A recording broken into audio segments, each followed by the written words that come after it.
تفسیر الکشف والبیان جو جناب ثعلبی نے لکھی، جن کی وفات 427 ہجری میں ہوئی، اور تفسیر کبیر جو امام فخر الدین رازی نے لکھی، جن کی وفات 606 ہجری میں ہوئی، اور تفسیر روح المعانی جو جناب آلوسی نے لکھی، اور تفسیر کشاف جار اللہ زمخشری نے جو لکھی، جن کی وفات 538 ہجری میں ہوئی، اور تفسیر در المنصور جو علامہ جلال الدین سیوطی نے لکھی، جن کی وفات 911 ہجری میں ہوئی۔ اس کے علاوہ بڑی بڑی تفاسیر جو 1400 سالوں میں لکھی گئی ہیں، صفحے اول کی تفاسیر، ان سب میں یہ روایت موجود ہے کہ ابن عباس ختمی مرتبت کے پاس بیٹھے تھے۔ وہ روایت کرتے کہ ایک اعرابی ختمی مرتبت کے پاس آیا، داہنے طرف پیغمبر کے علی بیٹھے تھے، بائیں طرف عبداللہ ابن عباس بیٹھے تھے۔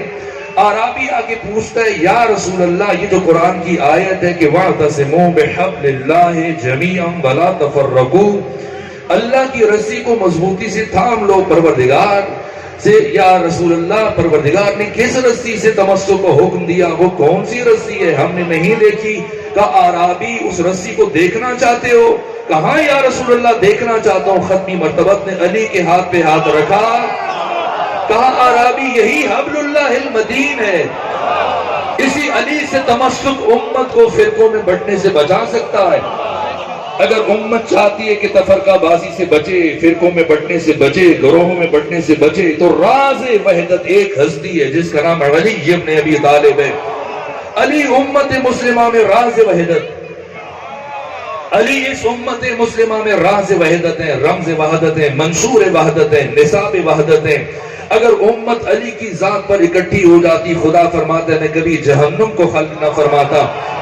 یہ علی پوری امت مسلمہ میں تمام فرق اسلامی کے درمیان رمز وحدت ہے، راز وحدت ہے، منشور وحدت ہے، نصاب وحدت ہے۔ امت اگر اکٹھی ہو جائے، اور دیکھیں 1400 سالوں میں اب کہاں سے شروع کریں؟ کس کی بات؟ جس کا نام لے اس کی بات کر لیتے ہیں۔ اگر خلفاء میں سے کسی کا پوچھتے ہیں تو میں پھر عمر ابن خطاب کی بات کرتا ہوں۔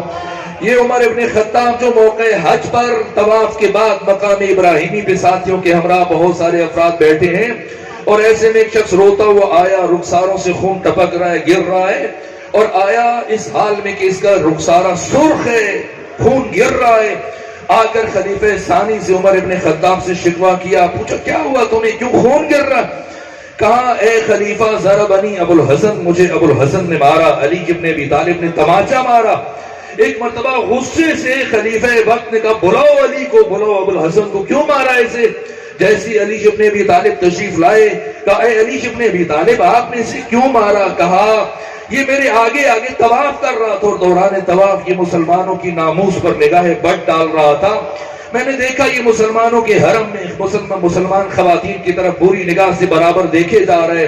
میں نے اسے تذکر دیا، سمجھایا، امر بالمعروف کیا کہ نہ، اللہ کے گھر میں حیا کرو، شرم کرو، مسلمانوں کی ناموس کی طرف نگاہ بد نہ ڈالو۔ لیکن میرے کہنے کے باوجود، امر بالمعروف کے باوجود، میرے تذکر، میری نصیحت کے باوجود، میں نے دیکھا یہ پھر سر گھما کر برابر معصومی مسلمین کی ناموس کی طرف نگاہ ڈال رہا ہے۔ یہاں تک کہ میری غیرت نے تحمل نہ کیا، برداشت نہ کیا، میں آگے بڑھا اور میں نے ایک تھپڑ اس کے رخسار پہ جڑا۔ جیسی سنا عمر ابن خطاب نے اب کیا کہتے، وقت کے خلیفہ ایک مرتبہ ابھی تو غصے میں کہا جا رہا تھا کہ بلاؤ علی کو، کیوں مارا؟ اور جیسی علی نے وجہ بیان کی تو اب اس شخص کی طرف جو شکایت لے کے آیا تھا، وقت کا حکمران اور خلیفہ موڑا اور کہا کہ رعاک عین اللہ ولطمک ید اللہ، اللہ کی آنکھ نے تجھے دیکھا، اللہ کے ہاتھ نے تجھے مار دیا۔ عمر ابن خطاب کیا کر سکتا ہے؟